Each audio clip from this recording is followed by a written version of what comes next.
This hasn't happened in 15 years for the Boston Celtics as Brad Stevens wins the Executive of the Year. He's well deserving of it. And the last person to do it for the Boston Celtics was Danny Ainge in 2008, bringing those similarities closer to that championship team that we already have been predicting for this season. We're going to be going over Brad Stevens and how he's deserving of this award, going over the fleeces that he pulled off for the Boston Celtics throughout the offseason and through the regular season. All of that and more on this episode of Celtics Digest. I'm Bruce Veliz. Before we dive in on all of this Brad Stevens news, 66% of our viewers are not subscribed. And as we push for 4,000 subscribers by the end of the playoffs, if you guys do enjoy the content, hit that subscribe button. Like we mentioned, we do these live, watch-along live streams. We had one last night, and we'll have another one for tomorrow's game as the Celtics look to seal up the series at home in 5 games, securing that gentleman's sweep. If you guys do enjoy the content, come join us over there. But without further ado, let's dive into the news at hand today. Make sure to grab a snack as it is going to be a jam-packed episode. And we're going to be diving in on how Brad Stevens fleeced everybody this offseason and this year to build this powerhouse team for this Boston Celtics core. As we all know, they have been a contender. They made the playoffs the last 10 years. They made the finals in 2022, had a very disappointing Game 7 loss last year to not make the finals, and that what led to some changes for this team. And Brad Stevens was the main man to induct those changes. Before we dive into that, though, as we want to break it down, Brad Stevens is the Executive of the Year named by the NBA, and he won by a landslide, doubling second place Sam Presti in total votes. So it just goes to show you that he deserved it. He won it by a landslide, and no one was even in close contention. Brad Stevens, in a statement via the Celtics, had to say that he's so thankful to work for this Celtics team. His ownership group has given him the support and resources to build this team. The players, the coaches, the front office, and the support of the staff are absolutely amazing. Superstars are doing their job across the board, and this recognition has everything to do with the team and nothing to do with any one individual. Great teams require that everybody in the building is fully committed to each other and moving in one direction. With that in mind, we are on to Game 5. And I love that mentality there. Brad Stevens recognizing that it wasn't just him that was able to make this a super team, but the players locking in. These players understanding their responsibilities. The coaching staff getting better, adding Sam Cassell, adding Charles Lee. Joe Mazzulla actually having a full offseason to set his game plan. Really industrialize and set a blueprint for this Celtics squad and what they want to do from the get-go, from that disappointing loss in Game 7, and it's truly shown this season. The players have bought in, Brad Stevens has bought in, and as he finishes that statement, on to Game 5. This doesn't matter that you're not worrying about it. His only worry is succeeding in the playoffs. Obviously, he wants this award. He wants to feel gracious about it. But, ladies and gentlemen, the Celtics, from top to bottom, are focused on getting this championship, and that's what you want to see. Let us know your thoughts down below in the comment section. How do you guys feel about Brad Stevens? I thought he's done a fantastic job as the executive, making these trades in the offseason through the regular season, and like I mentioned, has turned this contender team into a powerhouse. One of the best teams with the best starting 5, with one of the best plus minuses in the entire NBA history. You got to give your kudos and your props to Brad Stevens. So with that, we're going to be diving in, looking at the trades that Brad Stevens did made in this video, going over were they fantastic for this squad. And obviously, one of the first additions for this team was acquiring Kristaps Porzingis, who has been that key difference maker for this squad, the solution versus the Miami Heat, as he has been so impactful for this team. And if you guys forgot the deal that we did for Kristaps Porzingis, the Celtics received KP and 2 first-round picks, a 25 pick in that draft via the Grizzlies and a 2024 first via the Warriors. Obviously, the Celtics had to give up Marcus Smart. They had to give up a guy in Danilo Gallinari and Mike Muscala, and they had to give up a draft pick of their own in the second round.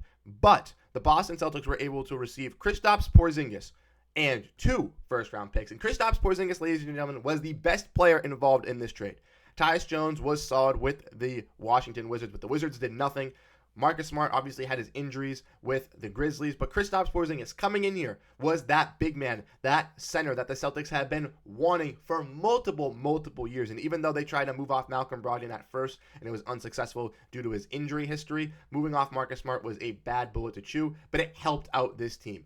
I was freaking out about it. I definitely did not like this trade when it happened, but man, oh man, have I eaten my words, because Brad Stevens cooked with this one. Getting those 2 first-round picks alongside Kristaps Porzingis, who has clearly been the best player in this trade. Wow. Kristaps Porzingis being a 20-point-per-game scorer for the Celtics, doing fantastic on the rebounds, being a fantastic rim protector, shot blocker. And even though he did go down with an injury in last night's game, and we are awaiting that injury update, we'll have news to break that down for you when that does happen.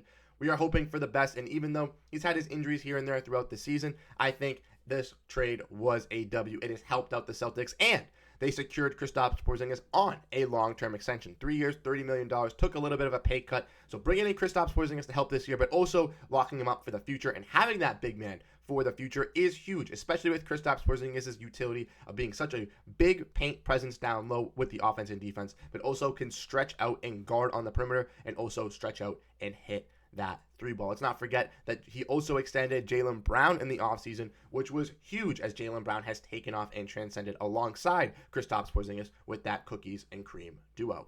The next trade that obviously happened kind of a little bit in the late part of the offseason was acquiring the defensive menace, Jrue Holiday. And as we all know, that trade happened around in August when obviously Damian Lillard got traded for Jrue Holiday, and then Jrue Holiday was in Portland. A lot of teams were wanting him, the Sixers, the Clippers, the Celtics, but we were the lucky team to be able to nab him, and the reason we were able to nab him was because of doing that Kristaps Porzingis trade. If we look at the details, it was obviously Malcolm Brogdon, Robert Williams, a first-round pick in 2029 unprotected, but look at that second pick right there, the Warriors pick.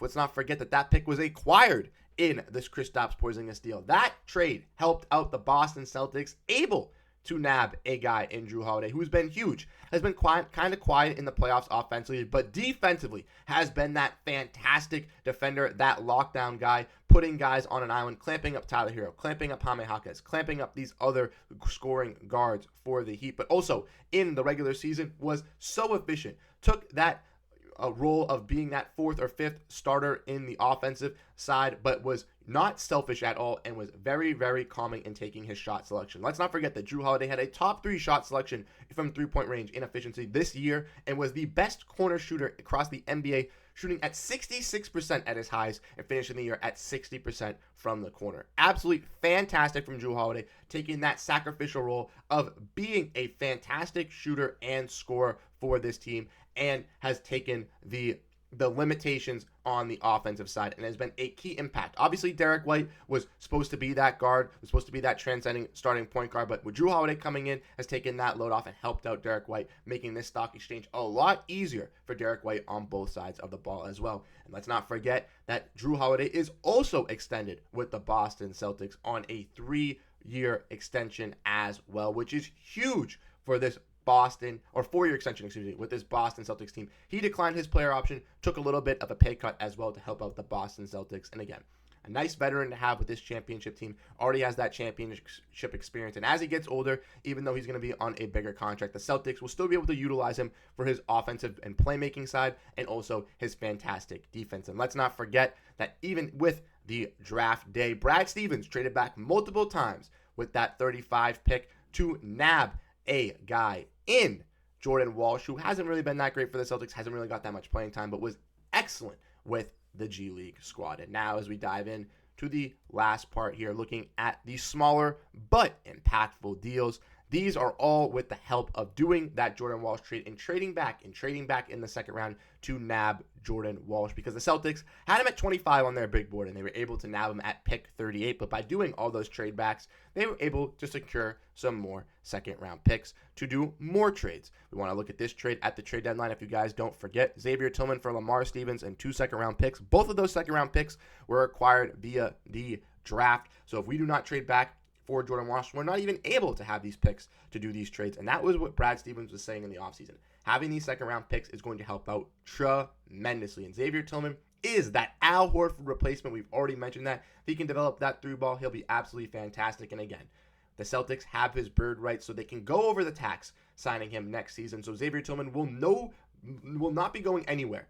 He will be coming back. He'll be ready to go. And if he works on that 3-ball in the offseason, he has that build like Al Horford. He's already a great defender. Already working with Horford and Porzingis. His 3-point shot has gotten better, and his 2-point shot has gotten better from coming over from Memphis. But in an offseason where he's locked in the gym, prioritizing that 3-ball, it's going to be huge. And Lamar Stevens, he was great for the Grizzlies. Maybe not utilized as much in this Celtics rotation as fans would like, including myself. But honestly, I think that Xavier Tillman's the better fit. I think he has a better role, and that's what we want to get with these role players. Not guys who can be 10 to 15 point per game scorers and can help us out in a pinch. We need guys who are going to appreciate their role, do their role, and when their number is called, they're going to do it. Xavier Tillman's going to be that big body, guard those bigger guards at the power forward center, get those rebounds, and stretch out and hit the 3 on occasion. And we've seen that throughout the regular season. I can't wait to see what he can do with this Celtics team for next year when he comes back. And also, another key acquisition was Jaden Springer, who was huge for the Boston Celtics defensively in some key moments, guarding DeMar DeRozan, guarding some guys on some islands, and he has that Marcus Smart comparison. They traded a second-round pick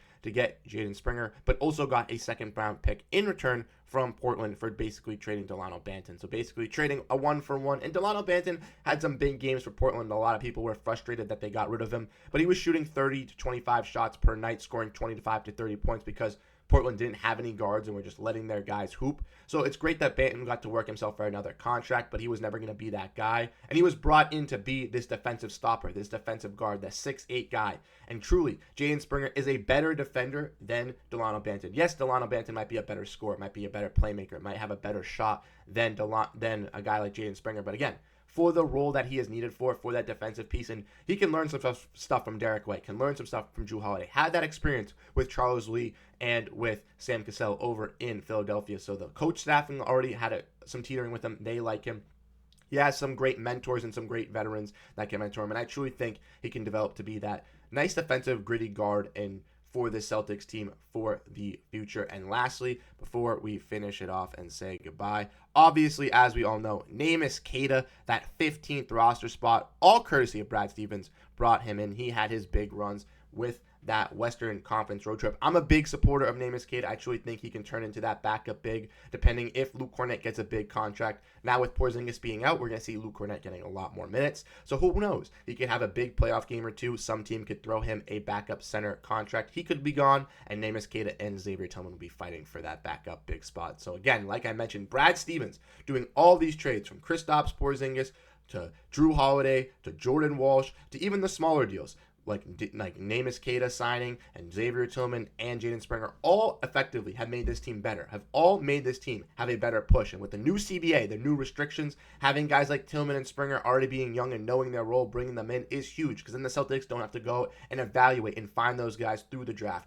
or take a lucky shot at a guy who's on another team. They already have those guys in the rotation. They can already grind with the team this offseason throughout the playoffs and be ready to go for next season. Let me know what you guys think down below in the comment section, breaking down this Brad Stevens Executive of the Year. I think it's absolutely fantastic. The Celtics deserve this award. I know that they weren't nominated for any other award, but there's any award that any Celtic deserved, it was Brad Stevens winning this. Let us know what you think down below in the comment section. But as you guys know, before we head out, we got to do the comment of the day. So like we mentioned, drop your comments down below so we can know what you guys think, and you guys can give us your thoughts and opinions on the Boston Celtics, and you can be picked for a comment of the day. But today's comment of the day is from Beantown, referring to Charles Lee with the Charlotte Hornets coaching job, asking why he would leave to coach that team if it wouldn't be a better job, which it would be. Beantown, unfortunately, it would be a head coaching job. He is rivaling it with J.J. Redick. Now with teams like the Lakers possibly moving off a coach and the Suns possibly moving off a coach, Charles Lee could be getting looked at by a bunch of organizations, and it's going to be tough. But a head coaching job, much better than an assistant coaching job, can get his culture in, and we're wishing nothing but the best for him. If he does leave, we wish him nothing but the best. But if he does stay, we will be greatly appreciated because he's a fantastic assistant coach. But like I mentioned, drop your thoughts down below in the comment section. Let me know what you guys think about Brad Stevens. I'm absolutely enthralled and excited that he won Executive of the Year, and I can't wait to see what this team can do in the future as he tries to build a championship contender for years to come. Like I mentioned, we'll be doing another live watch-along live stream tomorrow night as the Celtics look to get the gentleman's sweep at home versus the Miami Heat. Come join us as it will be a fantastic time. Hit the subscribe button. Check out the videos linked up at the top as we push for 4K by the end of the playoffs. And I'm Bruce Veliz saying peace out from Celtics Digest. Have a great rest of your day, and go Boston Celtics. Have a great rest of your day, everybody.